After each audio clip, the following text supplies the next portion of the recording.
Bolts Nation, welcome to another edition of the Bolts Block Party. I am your co-host, Greg Wolf, always joined by my pal, my man, Braydon Coburn, and I'm excited to welcome somebody here that doesn't really have a tie necessarily to the Tampa Bay Lightning organization, although there's some little ones we'll throw in there here just in a minute. But Darren Panger joins us here on the Block Party. If you're not familiar with this man, you may know his face. Obviously, you know the man's voice.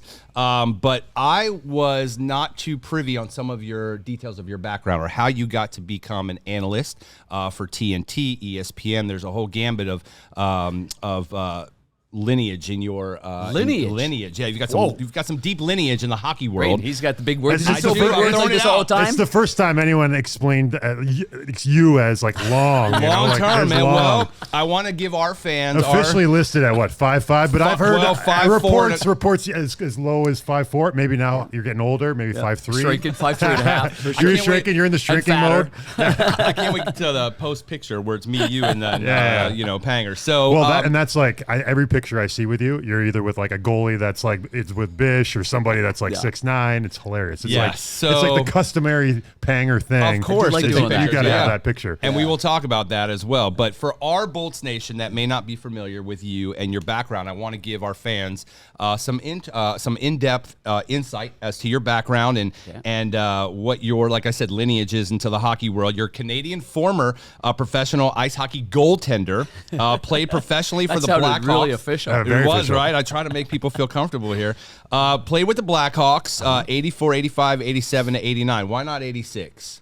I was in the minors. Okay, well, there we go. I only got recalled my first year pro. I got recalled. I just turned 21. Got the call that I was going to start in Minnesota against the North Stars at the Met Center. Yeah.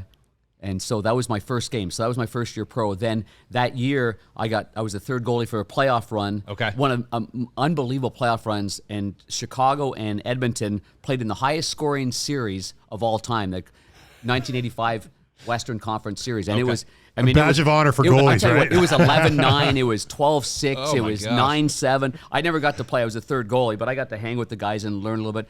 The next year, I never made the team. I got sent to Saginaw. So my first year was Milwaukee. Second year was Saginaw. Third year was Saginaw. And then halfway through, they sent me to Halifax. Okay. And then I got recalled to the Blackhawks for the playoffs. I didn't play, but I was the backup goalie. Really wanted to play, too. I was in Toronto. Really wanted to play. Didn't play. And then the next year, I made the Blackhawks in 87. Okay. And then I tore an ACL a couple of times. So Toronto, was that your favorite team growing up, or just not at all? Just because it's the perceived hockey mecca of the universe? I was a Montreal Canadiens fan. Okay, because you're a Manitoba guy, right? No, I'm an Ottawa guy. Ottawa guy. Okay. So you know what happened was I was just in junior hockey. You know, we played against the Marlies. I was played for the 67s and the Belleville Bulls, and we played against Marlies at Maple Leaf Gardens. Mm-hmm. So I'm like, I just want to play, an NHL game there, and they had Wendell Clark, and they had some guys that I thought it would be fun to be part of that. But, yeah. So, keeping on that same thing, you grew up playing hockey. Is it Nepean, Ontario? Nepean, Ontario. It's just outside. It's Ottawa, really. Ottawa, okay. Yeah. So, as a youth, you played alongside some, future NHLers, including Doug Smith, Dan Quinn, and Steve Yzerman. That's right. There's a tie for the Tampa Bay Lightning. You're actually on their Wall of Fame. I am. Congratulations to you. What do you remember about a young Steve Yzerman? What do you remember about young Steve? He's an awesome guy. He's just a great person. He's been a great friend for over 45 years. So we've been very, very lucky. I was going to say, you guys still keep in contact and talk all the time? Yeah, absolutely. Yeah, we tried to make trades for Braydon Coburn along the way. And, I think those guys, it's really interesting because I think I was 7 playing the Nepean Baby Raiders, so Tyke. Yeah. I think that Tyke. And then Doug Smith was our best player, and he ended up being second overall to the LA Kings. Yep. And then the next year, Danny Quinn jumped up, and I stayed at my age level, and Danny Quinn was, 13th overall. And then a couple of years later, Steve moved from British Columbia to Nepean, and we ended up playing together, and he was the 4th overall pick. I just think of how lucky that was, But I played with we all played with some really good players that probably, should have made it, and for whatever reason didn't make it. But I always like that fact that I played with these 3 great players. It's amazing. But Steve's you guys know Steve here very well. He's a serious guy, but he's a fun guy to be around. People don't see the other side of him, and he's he can be a bit of a smart aleck, and he can tweak you a little bit, but he is a loyal, good person, and I'd love being around Steve for sure. So when you're when you're starting hockey, and how did you end up in the crease anyway? Because it's interesting how guys end up playing goalie, and everybody's got a different story. Everybody does, because I didn't want to be a goalie, Braydon. I played lacrosse. I was a centerman. I was a goal scorer. I was small, fast. I was small. I am small. I'm not fast anymore. I'm fat and slow. But I was. So anyway, as it turns out, I was playing forward. I was leading this league in scoring, and as a centerman, I was like. My dad asked me one day. He says, "Hey, we need a goalie," and my dad and a good friend of ours coaching the travel team, and I was like, "Yeah, all right." And I put on the equipment, and I was like, but I could catch everything.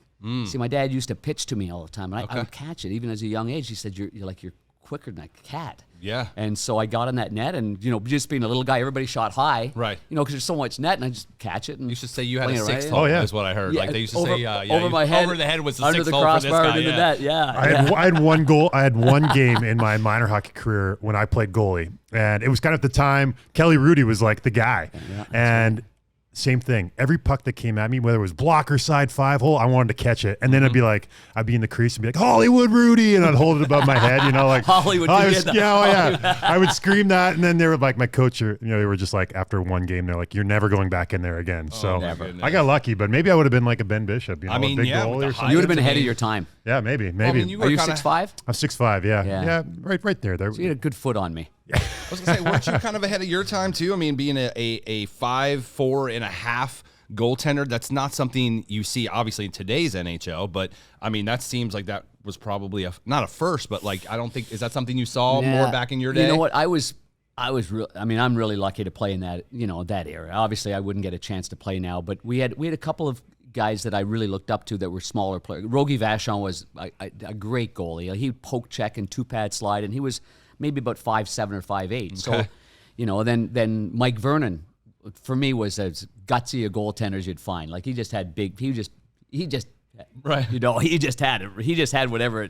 And I was like, man, this guy just moves around so well. His shuffle and his technical part of his game was so good. I'm like, I wanted to emulate that. Sure. And then I 5'4.5" and 135 pounds doesn't usually get it done. There's only one official goal. Like I cheated and lied to get to 5'5", 150. Sure. I think they might have me at 155, and I'm like, I haven't hit 155 yet. Yeah. So you get a pocket full of quarters on the scale. He's got pucks in his pocket. I put the the sand weights. Yes. Yeah, for sure. Yes. With the belt. Yes.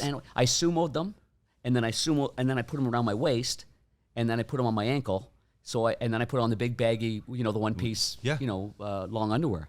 And so I got to 150 pounds, and that was the NHL pre-combine. When you're in junior, they take those stats and they run with them, and they never really weigh you again. Or really, they don't change. They don't change ever. No, so that's how I got to 5'5", 155 pounds. Gotcha. And I never, I almost wish now that I didn't kind of lie and cheat about it, because, it never says 5'4.5", 135 pounds. No. Yeah.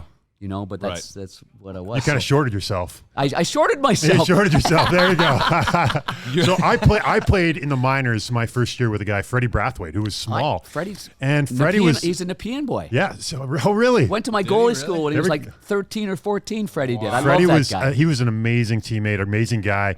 But like one of the things that just blew my mind is like, because he was small and the way he would come out on angles, like his aggressiveness, and then he would find like every thing that he could do to try to give him the advantage, whether it was like the oversized jersey, like every cheater on the pads you could make. He just had all the tricks. He was a veteran dude at that point. Yeah. But I admired the way that he was like, just his aggressiveness towards the game. You just didn't see that. Most goalies now. I taught him that at the goalie school. You did. Yeah. That was you. That's all you. So we can credit you. It's really cool, and I think Freddie's on the. Oh, I know Freddie's on the Nepean. He's on the sports. Wall Hall of Fame. Yep. And he always wore number 40. And he, as life went on, he wore number 40 because of me. And I thought that was so cool. That's got to be. I think I was the first or second goalie to wear number 40, and then it kind of carried on. And then he ended up wearing it. But Wow. I love that guy, Shady B. Oh, And yeah. he's still a goalie coach in Henderson with the American Hockey League. With Yeah, that doesn't Vegas' surprise team. me. He was he was a veteran guy at that time. Could I he was shoot a the young guy. puck or what? He was all facets of the Wow. game, and he knew the game. Like he was, some goalies, they're very concentrated on just their craft. Sure. But Freddie knew the whole game. He kind of knew all the nuances about goaltending, but then he could tell you as a defenseman down there, if he was opening the door, he'd be like, hey, I think you should have done this, or when the puck comes around the boards. And I never had a backup goalie or a goalie on my team like kind of coach you up like that. And Freddie was awesome with that stuff like that. I love that. Yeah, I love that he had that. Like I know him personally, but I'd never been on the bench with him or been a teammate of his. So to hear you say that is that's really great. It's Such a good one dude. of my That's all-time pretty cool. favorites. You actually are the second shortest goalie to play in the NHL behind Roy Shrimp Warders. Yep. And you made the NHL all-rookie team in 1988, and you were a finalist for the Calder Trophy as the NHL's Rookie of the Year. That's remarkable. I mean, again, Yeah, considering... you know what's even more remarkable? Do you ever have Larry Kelly as an agent? No. Okay, so Larry Kelly represented me, and so I signed this contract out. We won the Memorial Cup. Yep. I was never drafted, so we win the Memorial Cup, and no teams are really calling me. A couple of teams are inviting me to camp, and I'm thinking to myself, man, 3 good years in Major Junior A, and I'm not getting a sniff. I was really disappointed. Sure. And Larry calls me and says the Blackhawks have offered you a 2-year contract, and it's a 2-way, so I wasn't stuck on a 3-way, and you're going to get a $2,500 signing bonus. Wow. I said $2,500. What he did was he took a $10,000 signing bonus that my junior teammate had with Chicago, Phil Patterson. He was supposed to get 10. He got $7,500 and wondered where the other $2,500 went. Went to you. So Larry Kelly, was Spread the wealth. I got a whopping $2,500, but he put in my deal, and the Blackhawks probably went like this. They probably went like this. Yeah, right. Yeah, check.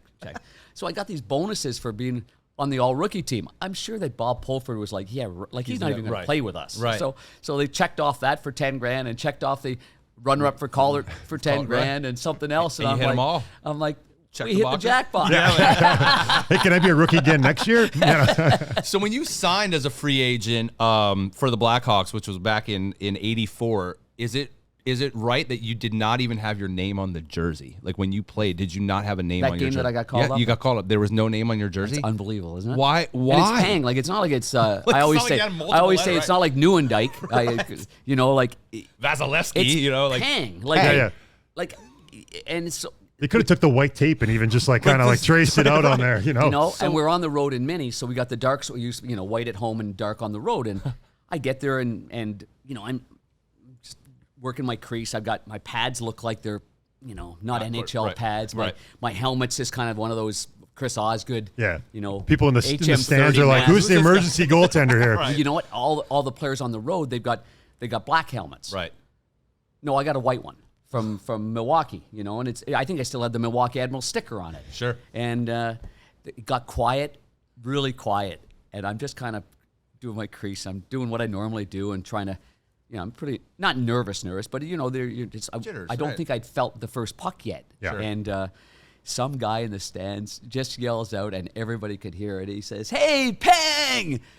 The Pee-wees are on next. You should stay on the ice." And I, you don't usually hear it, but it was that good. Yeah. I'm like, yeah, I got that. Yeah. No name on the back, white helmet, pads look brutal. Oh, man. yeah. So What when a you were great playing, debut. were you like, I know some guys, you cover the Blues, Bennington, I think he chirps guys a little bit out there. Were you a goaltender that would talk to players, or were you kind of focused in the zone? No, I was actually very, very focused. I was a talker, though, to my guys. Yeah. Okay. I was kind of, everything, like reverse, heads up, no, hard rim. I was a very You're the talkative. third defenseman. Very much so, and I played the puck quite well, and doesn't say that it still had the most assists by a goalie in It a does, season. right here. You set a Blackhawks goaltender's there. record Still for holds 6 today. assists in the you go. 87-88 See, I season. can dish it. Yeah. I can 9 dish it. points in your brief NHL Yep. career. So I was that kind of, but I've got a couple of good stories because, Steve being such a good friend and all of his teammates in Detroit, knew that we were good friends. You're dealing with Joey Kosar and Proby. God rest his soul. What was sort of a kind, great person. And I learned a big lesson trying to be, this little guy that's going to be stirring things up. Sure. Right? So Proby's there, and I'm poking the back of his leg. All I'm doing is pushing it. That's all. I'm not slashing him. I'm just pushing. But his leg's buckling on him, and he's getting mad, like really mad. And Bob McGill was a tough customer, and he was my teammate, and he's cross-training. Bob McGill would get ready for these games, and he'd had Vaseline. I'd be throwing up in the bathroom. He'd be putting Vaseline on his throwing on the cheeks. foil. You know what I mean? And he'd be like, okay, we're ready to go. And I'm like, we're ready to go. And then I know he's got to deal with Kosar, or he's got to deal with Probert. And so I don't know what I'm doing, but I'm poking. And Proby was like, knock it off, Panger. Knock it off. And I'd be like, come on, Proby, get out of the way. And I'm poke. Next thing you know, he drops the mitts and fights Bob McGill. And I'm like, way to go, Big Daddy. Big Daddy looks at me, he goes, you're like, you did all that. Yeah, thanks a lot. Yeah, man. Like, I didn't really want to fight like Bob Probert. I'm going to fight him anyway, but you did that. And I'm like, oh, I kind of did, didn't I? And so anyway, I kind of learned a valuable lesson, Sure. Show a little bit more respect to the boys. And if you're going to give them a whack, give them a really good whack, Sure. Absolutely. You used to throw up before games? Every game. It's terrible. What? Anxiety. This is why when I was a kid playing goal, I mean, it's a bad thing to say. I used to wet my underwear like almost in game. The anxiety, the nervousness, it was like, it wasn't fun. I was gonna say, why would it you wasn't a continue, fun position. Why, I mean, it wasn't.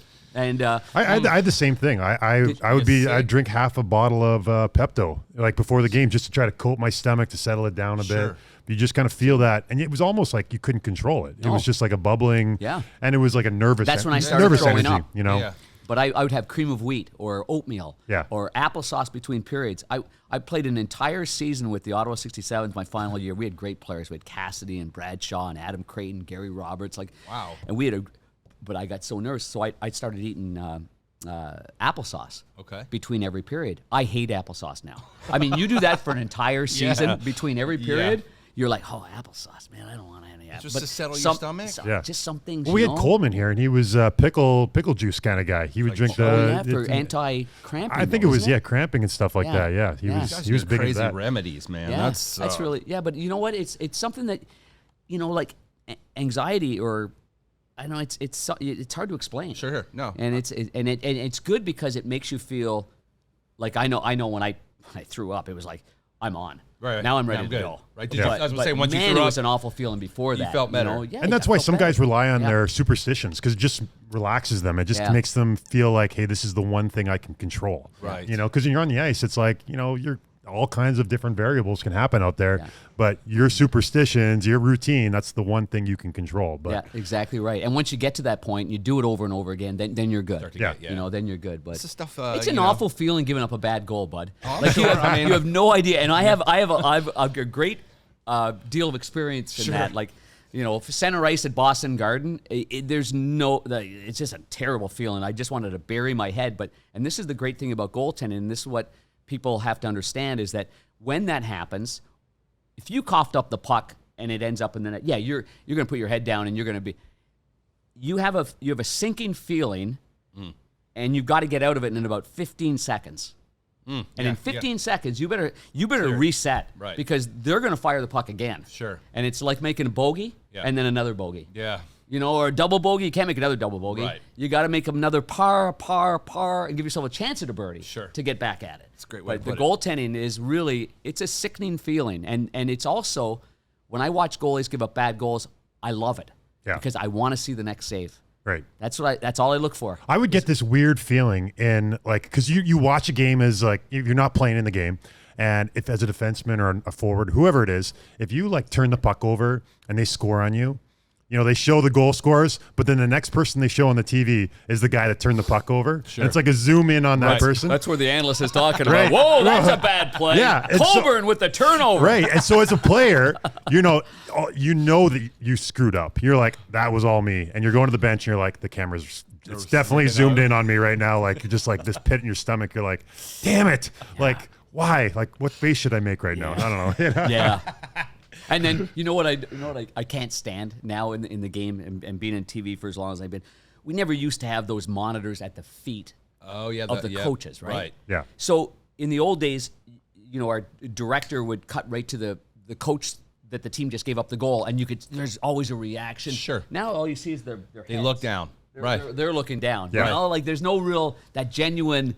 emotion. Like in the moment. Yeah, Yeah. you want to see what's going on with their face. Damn technology, man. Yeah. It's the end of us I did all. I did a game last night in Minnesota, Yeah. or at Dallas, Minnesota, and Marcus Foligno missed on a good chance. Yeah. And he showed some good anger. He tried to break the stick over his Knee. knees, and I'm like, "Ooh, that's gonna hurt!" Like Yeah. you have no chance of breaking that. No, man. Carbon So- fiber, But at least bro. he showed some, And Oh, I know, emotions, man. and that's what the game's about. It's like who can show. Like that's what people want to see too. But you mentioned the benches, and you spent a lot of time between the benches, and that's kind of your domain in there. Like what's some good stories about in between the benches? love it Like, there. I know when I was in Philly, Coatsy he was in there all the time. What a great man, by the way. Coatsy was a great Man, guy, oh, man. and He just finished after 43 years. it was. I know. Yeah, this is his last 43 year, right? years. Amazing. Yeah. Yeah, he was awesome. It was interesting because he would sometimes the one time they told him, I think they came in and they told Coatsy, hey, there's a new NHL rule. You have to wear this helmet and all this stuff. So he comes out there and we're all sitting there and we're all in on the joke and we're watching Coatsy come in. He's got a suit on and a helmet between the benches and he's trying to call his game. And I think Jonesy, who was he was calling the game with Jackson and they were just like, they were going to him all the time, and he was the only one not in on the joke, and it was the And best. the helmet was huge. And it was a massive helmet. That's Yeah. hilarious. It was the biggest helmet they could find. Oh yeah, it was. Coatsy. It was perfect. Coatsy and like guys are funny because guys would like interact with Coatsy all the time. Like they would like chirp him and they'd be like, "Coatsy, like you got any mints? Like your breath is terrible." Like guys were just like all the time. It was amazing. Weren't you the first? Like, wasn't the Olympics the first? Maybe it wasn't the first, but one of the first opportunities for you to be between the benches with no glass. Yep, you're right on that. And John Shannon, who was over, that was 1998, the Nagano Olympics, the first Olympics that the NHL players played in, which was really unbelievable experience. It was CBS called. John Davidson was up in the booth with Sean McDonough, and I was I was right between the benches. There was no glass anywhere. In fact, it was the door that opened up for both teams, and it was so great selfishly because I was the only guy with a credential because the Olympics are different than now. You don't go in a locker room. So I was able to go in the back room and basically mingle with all the players and see the guys that's sharpening the guys' skates. And what a lineup of guys, I brought a too. camcorder with me. It was 1998, so I basically documented everything. Amazing. So I got Yager getting his skate sharpened before the gold medal game. He's talking to me on camera. He's goofing around, and then at one point the players were trying to jump over the boards, and I remember looking down and telling John Davidson, JD, there's an issue with the skates. There's no protection on the aluminum because the ice surface and the building had just been done, but they haven't fine-tuned it. Yeah. Sure. So when the players were hopping off, their skates were just catching a little bit of the steel. Now they're going on the ice and they're falling because he kept saying they're falling. So I had that little... Like you could see input. it, right? JD loved that, so that's how JD and I kind of had a little, a great relationship and rapport, and he eventually brought me to St. Louis out of our experiences. But during the Canadian shootout against the Czechs, no one knew who was up. They were the coaching staff led by Mark Crawford really didn't.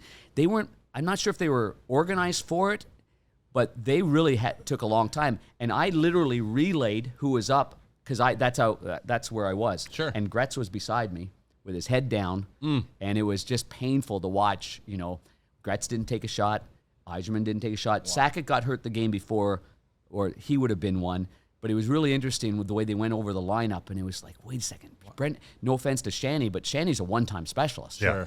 Not a breakaway specialist. No, Eric Lindros isn't a breakaway Those specialist. coaches caught a lot of flack for that. I was a kid, and it was just like, man, your heart just like sunk. Like losing in a shootout in the gold medal game. Yeah, and it was such a great. And Canada played unbelievably well. And but anyway, it was the dominator. He showed up. He showed up. Yeah. What was really cool about that Olympics? I'll get away from that for a second, but. Gretz, he wasn't at the end of his career. Oh, it was 98. He retired in 99. Right. Yeah. So, and he and Steve were on the same line, maybe with Fleury. I'm not sure what. But when it ended, they, everybody wanted to go, and Gretz met with the team, and even though he wasn't the captain, I don't know if you remember who the captain was. It was Eric Lindros. Yeah, it was. Okay. Yeah, Biggie. Yeah. Bobby Clark was on. They were trying to move in the next generation. Right. And so Gretz talked to the team and said, we came here to represent Canada, and we're staying for the end of the Olympic ceremonies. Yeah. and then we'll fly back as a team. And they did that. Yeah. So, you know, I mean. And then they had a great run. Like the program, the Hot Team Canada, the really program. took off after that. Yeah, they kind really of did. And Steve had a lot to do with that. Absolutely. With Wayne that too. group. And Wayne too. Yeah, Wayne in 02. I broadcast that for NBC. I was the sideline guy with JD. And that was something else. That was a really cool experience because it was a great final game. Sure. You know, and as the date went, the same date as when the USA beat Russia in 1980, on that same night in the semifinal, I think it was, the USA played Russia. And it was a phenomenal game. Yeah. And the USA won Yep. to get them into the gold medal game against Canada. So how do you feel about that? Like the Olympics, like we haven't been to the Olympics in a while. You think that's a shame or you think that's good for us or what's your thoughts on that? Yeah, I don't own a team, so I know that that's a long time away from having hockey. Yeah. Sure. You know, and you know, but when it's happening, all eyes are on it. Yeah. The whole world. So I mean, it's the best. It's the best. So I feel for some of our younger players that haven't had that opportunity yet. You know, like Connor or Austin, or you know, even like Braden Point, Cooch. You know, you got so much Vasilevsky. Like you think about it, but we've got an issue right now with Russia, and with all the federations that's out of everybody's control at this particular point, anyway. So, but do I miss it, and would I do it again?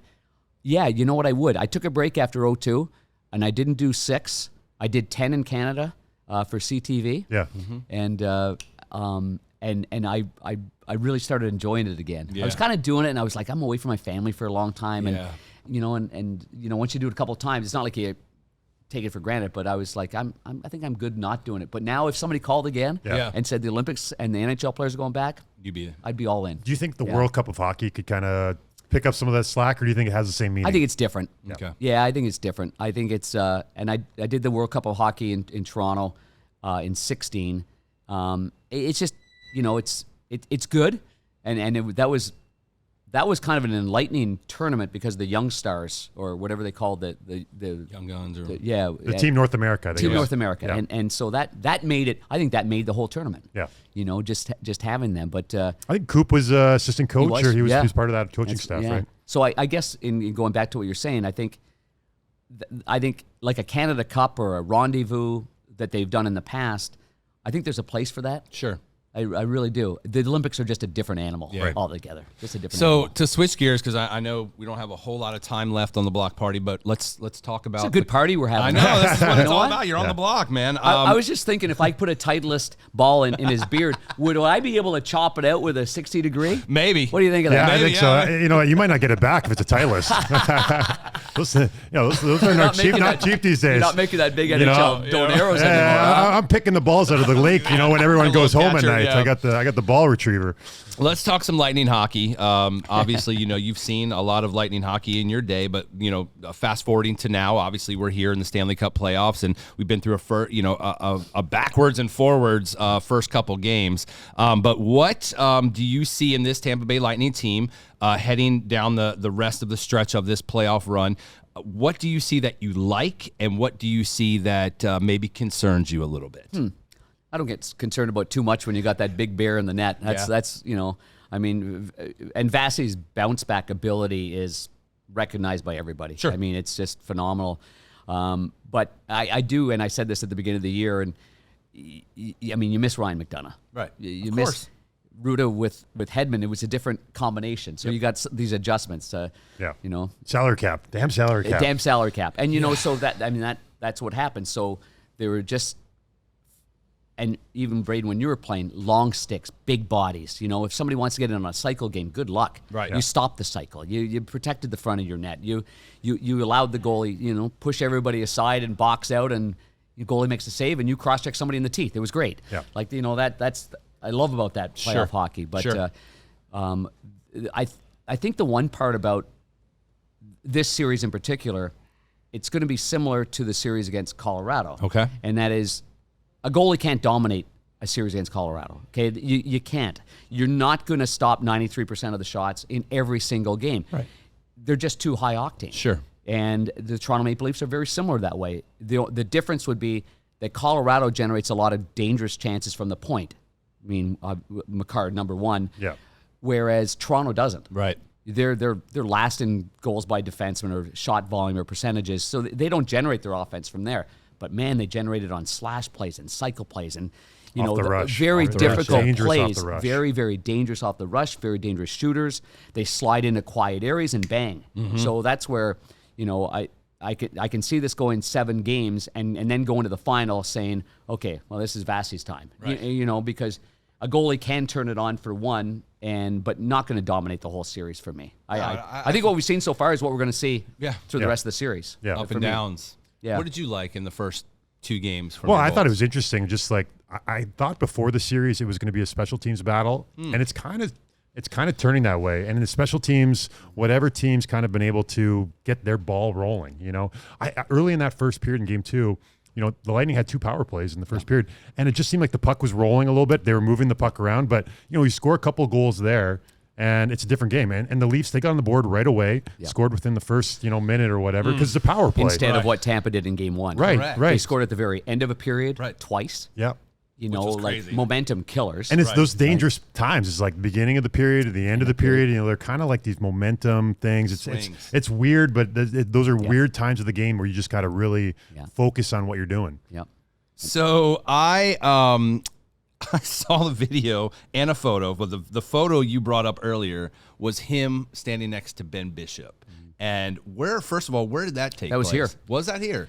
That was here in this building. I worked for a lot of networks. I was working for TSN at the time. Okay. And doing games, I think in St. Louis as well, or maybe Arizona. I think St. Louis. And but then I did work in the playoffs and did work for TSN. So they asked me to fly down here. I think I did something with Jerry Cheevers that year. Flew down to Florida, did something on the Mask, 50 years of the Mask, and then I came here, and they thought it would be fun to do a feature with Bish. And so I think you were on the ice too. Did you go on there? So I remember. I remember you're like getting undressed, and then Bish was doing something on the ice. I walked down to the bench. Yeah, that's right. And I watched, and I was just like, "You got to be kidding me!" Like, and guys were firing shots at me. it was hilarious. And I was like trying to old school grab them, and I'm Well, at first I didn't know it was you, and I saw the TV cameras, and I thought maybe this is like some sort of like Make a Wish. This guy's out here. But I didn't realize it was Panger. That's a good line. But it was like a youth hockey thing where you got the little guy. I know, I got you. Yeah. And that's what we wanted to do. That was the fun of the whole thing. Sure. Is to show it, and then we went into the locker room and we pretended like we did put each other's equipment on, and Bish, man, him putting my pads on. See, my pads were 27 inches tall. Yeah. But they were about 13 and a half inches wide. Okay. So they just look like they look like there it is, right? Like if they came in a box. And it was Vasi, they'd say, oh, there's his gloves. Sure. Brand new gloves. Well, mine were my pads. Yeah. So, You got an egg so he carton puts in them your on leg. and he looks at me and he says, if I were playing street hockey as a kid, I wouldn't wear these. and I'm laughing I'm just laughing. It was just fun, and I put on his gear.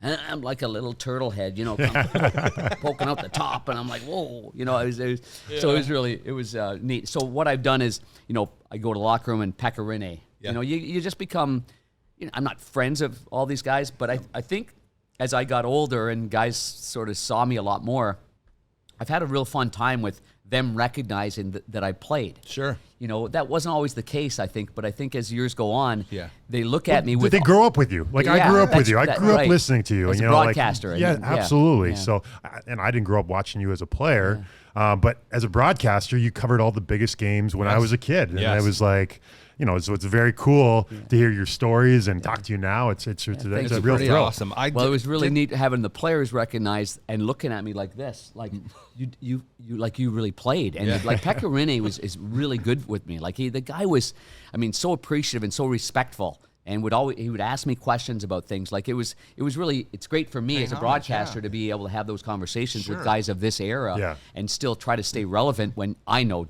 damn well my game's not relevant and I would have no chance in it nowadays. The Finnish guys are just good guys. They're just good guys, you know. And Jacob Markstrom, the same guy, he takes me aside. All the big guys sort of, take you under their wing a little Yeah, bit. yeah. Talk stories. That's awesome. Jamie Benn fired a puck at me between the benches and the warm-up yesterday, though. Did he really? Yeah. Fired it at you in between? Well, I think Wedgwood was supposed to catch it, and he was looking one way. I was looking over there, and bang, hit me right in the shoulder. So have you had any close calls? Like you must have been hit a couple times. I gave it the old like this. All the coaches were watching. I gave it, a little chicken wing. Wow, here we go. Got that. I've had a lot of close calls. And last night I thought Steve Spott, assistant coach for Dallas, I thought there was going to be 2 bald dead guys on the bench last night. It was a clear from their own zone. It was a left-hand shot. Might have been Heiskanen. I'm not sure. And it just got away from him, and it went right between Pete DeBoer. Spot just ducked. It hit the glass behind him. It ricocheted off just perfectly. Yeah. And if I didn't have glass there, now by this time I picked it up off the glass, and I went like that just out of reaction, and it hit the glass, and it was like right at my head. So I had to do a coach's interview with DeBoer right after that. I looked at Spot, and I said, we're nearly dead. Like it was that. It was a close one. That's scary, man. So we've had a couple of them. I've had one where it knocked my headset. Right off, grazed my glasses. They came off. The ear muff. Yep. Shattered. Whoa. So it looked like it was the puck that shattered it. My headset came off. The 2 coaches and the trainers, they're like, are you okay? I look down. I pick up my headset, the muff, and I put it on like this, and I'm like, and then they got a good play over there. And You didn't break character. they're like, holy smokes, That's because good. it looked like the puck. Blew It was, your the, hell. it was the ear muff Yeah. that Yeah. looked like it exploded on my head. Oh, God. So I've had some close ones. Yeah. I remember Brian Emblom. He was down between Oh, the yeah, he benches, got and nicked, huh? I think it was Dan Girardi. I can't remember exactly who it was, but One he- got away from Dano. Well, no, he was on the bench, and I was beside G, and I think Emblom was like looking at the monitor and like doing a replay, and he wasn't really like didn't see the play, and the puck was going right there, and I think it was G. He grabbed it out of the air, and we all just kind of looked at Emblom, and he didn't even notice that like G probably saved his life, you know, like Yeah, because but- Brian did get hit. Yeah, I'm sure got- all those cut, guys yeah. must have got hit. Yeah. Like it's a dangerous thing in there. The only guy that probably really can take it is Jody Shelley. He's probably in there just eating pucks, you know. Yeah. No, you're right. Big or a small guy like me. Yeah, yeah. Because it's going over my head. Yeah. You're safe. I did You're just peeking over the boards anyway. I did see a video too. I don't know if it was earlier this season of you were in between the benches, and then I guess you had to go interview Coop. So you literally climb on top of the boards and walk over on the boards to the Lightning bench. Yeah. Then you get behind, and then Coop is like rubbing your head like a genie. What is just happening right now? That's good luck. The ball guy's always good luck, you know. I've had some good ones with coaches. It's been fun. Like some of our producers, they're like, "Are you good with this?" I'm like, "That's what's kind of made my career. Is it's just fun." Have you ever said no? Like it's just like I don't take it personally. Claude Julien had the best one, and he's working as an advisor with the Blues right now. So I saw him recently. He was coaching Boston, and I had to do the interview. At that time, I was working for doing some work for NBC. So that's they kind of started the analysts going in there and doing the coaches interview. So he makes Milan Lucic like move way over. And Luch is like, "Coach, what?" And he goes, "They can't see the little guy." and so Luch sitting down, me standing up. It was like this here. Yeah. So we do the interview, and Luch is a good guy, and he's having some fun with it, whatever. So next game, doing another one, and Claude Julien sets it up. He has his trainer he's got a milk carton. So just as he's doing the interview, he's got it behind him. I don't know what's going on. I jump over the boards. I come through. I go in there, and he goes.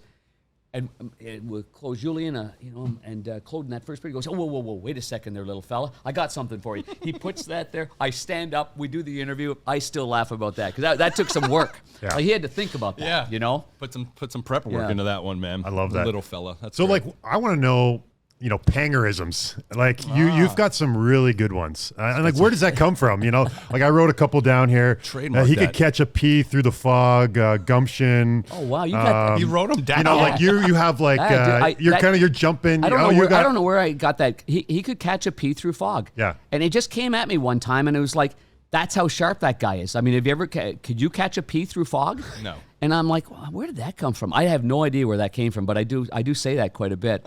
Holy jumping is a really good story because Holy was taken, and Holy jumping kind of came out, and it was actually Steve Sullivan. So he got recalled from Albany to the Devils. I was doing the game at the Meadowlands with Steve Levy. Yeah. I'm pumping this guy up. I met him in the morning. He's a golfer. He's just a. I envision him as a small me, as a forward in an era where there was a lot of tugging and holding, and the small guy wasn't having as much success as he is now. So first period, I'm selling this guy, Steve Sullivan, just 25 goals in Miracle. I love this guy. Good, great hands, great mitts. Blah blah blah blah blah. Pumping his tires. First period, dud, pigeon. Second period. Now I'm kind of like, maybe I missed the mark. He got the puck, and the Meadowlands, the broadcast position is kind of like a basket, and it's low, and so you're literally looking down there, and he gets the puck, and it's right below us, and he goes, whoop, and I give it the, like I'm getting, Now he gets it again, and he goes by another guy, number 44, maybe Niinema? Yanni, I remember. Yeah. And he goes to Niinema, and he goes, whoop, whoop, and Niinema goes for a swim, and then he goes in on somebody else, goes wide, goes in on the goalie, forehand, backhand, top shelf, and in, and holy jumping, what a play! I was so excited because I was so disappointed before that. Yeah. You're waiting for your horse to show up. Yeah, that's right. So when he played his 1,000th game, I did an interview with him, and I started it by saying, "You were my first holy jumping." That's great. He must have loved that. He did love it. Yeah, Oh. yeah. And he ended up playing over 1,000 games, and every time I see him, I think of that. And Steve Levy, which was really great because most play-by-play guys probably don't like the analyst jumping in like that. Sure. But Levy looked at me and he said, "I don't know where that came from, but I'd keep it." Yeah. He goes, "That's you. Yeah. Like that's what you're all about." And so that's where I wholly The best part jumped. is it was like spontaneous. it was like absolutely spontaneous, Yeah. and I was wholly. Yeah. Yeah. But you couldn't say that on TV. Yeah, but the- so what about swearing? Like I did an interview the other day, and we were talking about after game one, Samsonov, and I started the interview off, and I was like, Samsonov played like, and then I would realize like this is radio, this is not talking to my brothers back home, and I was like, he was shaky, and I wanted to say shit. Yeah, I know. It's Have you ever slipped by accident? I haven't actually. No, I've on been. Yeah, I knock on wood for sure because there's a lot of things that come through your mind. For Oh sure. yeah, of course. And Especially when you almost get hit by a puck. Your filter's got to be pretty darn good. Yeah. There's been a couple of times where I've actually felt bad after the game. A team scored a goal, but I watched. It was actually Detroit. It was a TNT game this year. Robbie Fabry. I've become not close to him, but I've seen this kid work. I really like him.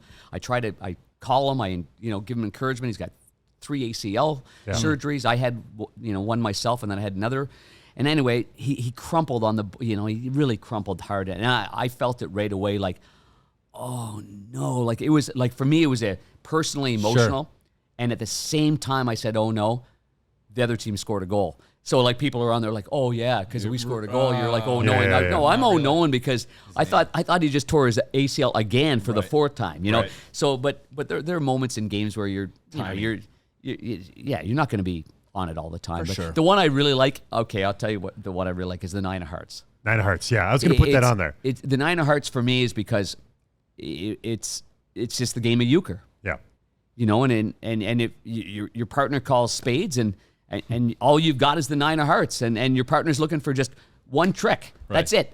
That's all he wants. Yeah. And you're like, sorry, pal, I got the 9 of Hearts. So then when I was buddies of mine growing up, we'd be going out and, hey, how's that girl? And she gave me the 9 of Hearts. Like I got nothing. Right. Nothing, no relationship, there's nothing going on there. I got the total 9 of Hearts. And so the 9 of Hearts kind of just flowed into a play. He gave him the 9 of Hearts. Yeah. He slipped it through. Braden Point would give a guy the 9 of Hearts Sure. 100 times a season. And so, and everybody wants to know, what's the 9 of Hearts? I can't tell Yeah. you. Like, it's the 9 of Hearts. Now you know. It's the game of euchre. Yeah. Gotta love that. You just put it out there for the whole world to know, Yep. though. So, Yeah. listen, we could talk forever with you. You got great stories, Panger. Thanks, We do have a game, so we have to get to work. Appreciate but we that. appreciate you. I got to go to Pilates. Yeah. Hot Pilates probably, get and myself in shape. Get yourself in shape for the Play game golf with tonight. I'm going to play golf with Engblom Okay. tomorrow, so I got to really get myself Get yourself going. ready, man. Stretch. Who's got the game? Have you played with Emblem? Yeah, we play. We've played a lot of golf together. Yeah. Who's got the tighter game? You or Brian? I got to give him a couple of pops. You do? So yeah, It might be yeah, tight then. It's yeah. his own course. I'm It's his assuming. own course. Yeah. right, so- He'll grind it out. Yeah, He's a Stanley Cup champion. Yeah, You know what I mean? he is an old one, but he Yeah. is one for sure. Anyways, then Panger, we absolutely thank you pleasure. for being on the Thanks, Bolts Wolfie. Block Appreciate Party, it. and Good seeing you. it's been Huh? amazing to have you here. job. And congrats to you or all your success. Thank and you. we wish you nothing but the best. Appreciate that. Bolts Nation, we appreciate you guys checking in with this week's episode of the Bolts Block Party, and we will see you again next week.